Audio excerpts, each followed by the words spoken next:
What is up? You are back in the front seat with me, Dan Malavé, and this is CarPodChats, episode 10, the milestone episode. And what better way to celebrate than talking about every salesperson's favorite horror story, getting ghosted. You know the one. Customer calls in, sets an appointment, sounds excited, asks for you by name. They say, "We'll be there at 4. Can't wait to see it." You clean the car, you rearrange your whole shift, maybe even skip lunch, then nothing. Not a call, not a text, not even a "sorry, something came up." Just radio silence. My man said, "See you soon," and then turned into Casper. Let's call it what it is. It's an epidemic. Yes, back in the day, if someone said they'd be in, they'd be in.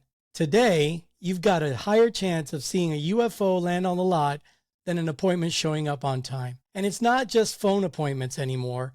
We're getting ghosted on text confirmations, CRM follow-ups, even after video walkarounds. It's wild. And the worst part, half of them booked online. They chose the time. They said, "I'll be there at 2:15. You show up at 2:14 looking sharp, and at 2:45, you're pacing like a jilted prom date. Why do customers flake? I thought about this a lot. Why do people ghost? Here's what I've come up with. They're scared. Buying a car is a big deal. Commitment issues. They're shopping 5 stores at once. Whoever answers last gets the appointment.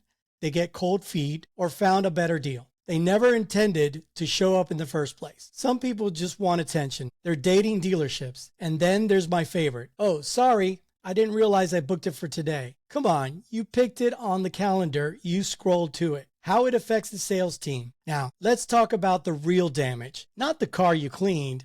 Not the time slot you blocked. I'm talking about mental energy. Ghosting is emotionally taxing. Every salesperson knows that pain of getting hyped for a real buyer, then being stood up like a bad Tinder date. It kills momentum. It clogs the CRM with dead leads. And if you're a sales manager, you start getting those "what happened to your guy" looks from the GSM. You ever set a car out front, prepped, and had to awkwardly park it back inside 2 hours later? I have.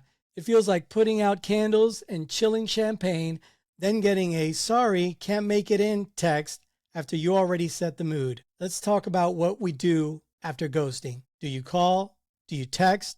Do you act like they still exist? I say yes, but with grace. No desperation. Here's my favorite text. "Hey, just checking in. Everything all right? I had the vehicle ready for you. Hope everything's okay. Let me know if you'd like to reschedule." That message hits. It's human. And it opens the door without you looking needy.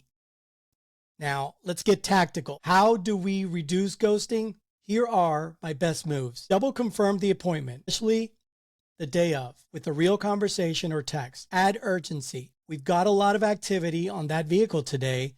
Just wanted to make sure we're still good for 3. Create investment. Send a video walk round. Ask them to send their license for the test drive prep. Use calendar invites. Sounds silly, but it works. Pre-frame the visit. We prep the vehicle, set aside time, and get the manager involved. So I just ask if anything changes, just let me know. Fair? All right, let me tell you a real story. I had a customer ghost me hard. Confirmed appointment, 5 p.m., wanted an MDX. I stayed late, set the vehicle out front, nothing. No call, no show, no response. 2 weeks go by. I figure he bought somewhere else. Then out of nowhere, I get a call. "Hey Dan, is that MDX still there? My wife's in labor, but we want to pick it up after discharge." I'm like, "What?" Long story short, I sold it to them 3 days later, full price, and they left a 5-star review. The lesson: some ghosts reappear, but you can't count on it. Follow up, but protect your mental energy. Ghosting sucks. It really does. But it's part of the game now. What we can do is control how we respond. Stay calm, stay professional, and remember, you're planting seeds, not chasing shadows. Sometimes that ghost will pop back in your CRM like a zombie from a sequel, and if they don't, on to the next one. I'm Dan Malavé, and this has been episode 10, CarPod Chats. Thanks for rocking with me. Don't forget to subscribe, leave a review, and hey, show up to your appointments, folks. See you next time.